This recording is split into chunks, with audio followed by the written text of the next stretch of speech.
summer job at the new and improved Freddy Fazbear's Pizza. I'm here to talk you through some of the things you can expect to see during your first week here and to help you get started down this new and exciting career path.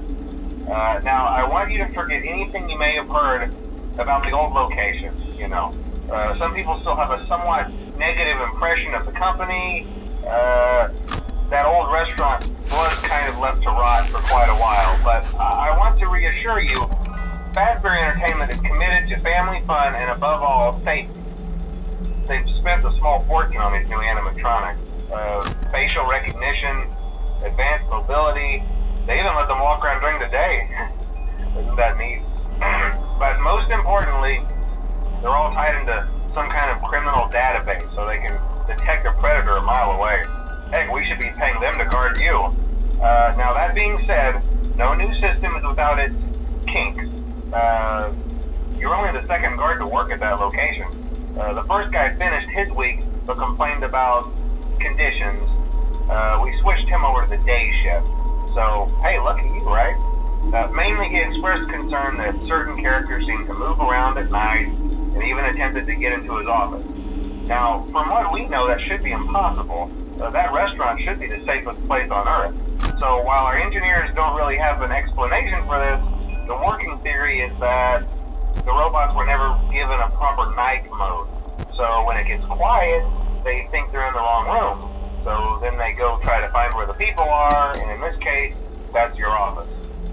So our temporary solution is this. There's a music box over by the prize counter, and it's rigged to be wound up remotely. So just every once in a while, switch over to the prize counter video feed and wind it up for a few seconds.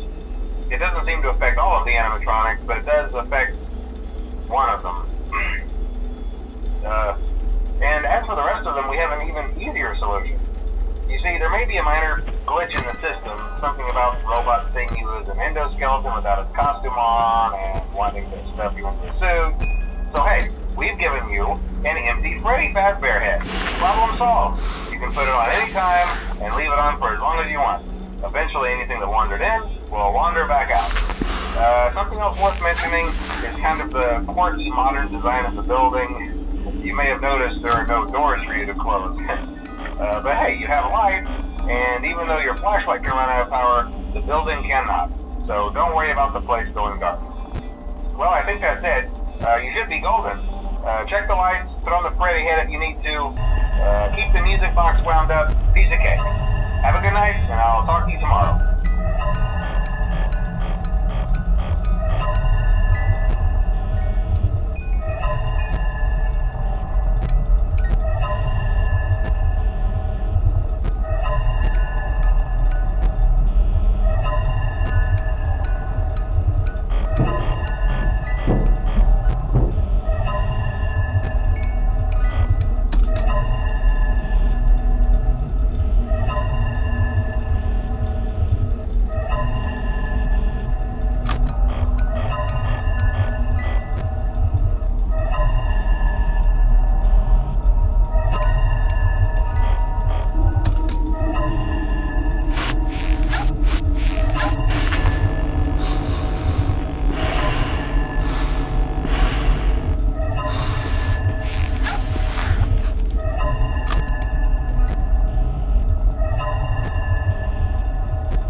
Hello? Hello? See, I told you your first night wouldn't be a problem. You're a natural. By now I'm sure you've noticed the older models sitting in the back room. Those are from the previous location, and we just use them for parts now. The idea at first was to repair them. They even started retrofitting them with some of the newer technology, but they were just so ugly, you know? And the smell. So the company decided to just go in a whole new direction and make them super kid-friendly. Those older ones shouldn't be able to walk around, but if they do, the whole Freddy head trick should work on them too, so whatever. I loved those old characters. Did you ever see Foxy the Pirate? Oh wait, Foxy. Oh yeah, Foxy. Hey listen, that one was always a bit twitchy. I'm not sure if the Freddy head trick will work on Foxy. If for some reason he activates during the night, and you see him standing at the far end of the hall, just flash your light at him from time to time. Those older models would always get disoriented with bright lights. It would cause a system restart or something. Come to think of it, you might want to try that on any room where something undesirable might be. It might hold him in place for a few seconds. That glitch might have carried over to the newer models too. One more thing, don't forget the music box. I'll be honest, I never liked that puppet thing. It's always thinking, and it can go anywhere. I don't think the Freddy mask will fool it, so just don't forget the music box. Anyway, I'm sure it won't be a problem. Have a good night, and I'll talk to you tomorrow. Hello?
you wouldn't have any problems. Did Foxy ever appear in the hallway? Probably not. I was just curious. Like I said, he was always my favorite. They tried to remake Foxy, you know? They thought the first one was too scary, so they redesigned him to be more kid-friendly and put him in Kids Cove to keep the toddlers entertained, you know? But kids these days just can't keep their hands to themselves. The staff literally had to put Foxy back together at the end of every shift. Eventually they just stopped trying and left him as some kind of take apart, put back together attraction. Now he's just a mess of parts. I think the employees refer to him as just the mangle. Oh hey, before I go, I wanted to ease your mind about any rumors you might have heard lately. You know how these local stories come and go and seldom mean anything. I can personally assure you that whatever is going on out there, however tragic it may be, has nothing to do with our establishment. It's just all rumor and speculation, people trying to make a buck, you know. Our guard during the day has reported nothing unusual, and he's on watch from opening till close. Okay, well anyway, hang in there and I'll talk with you tomorrow.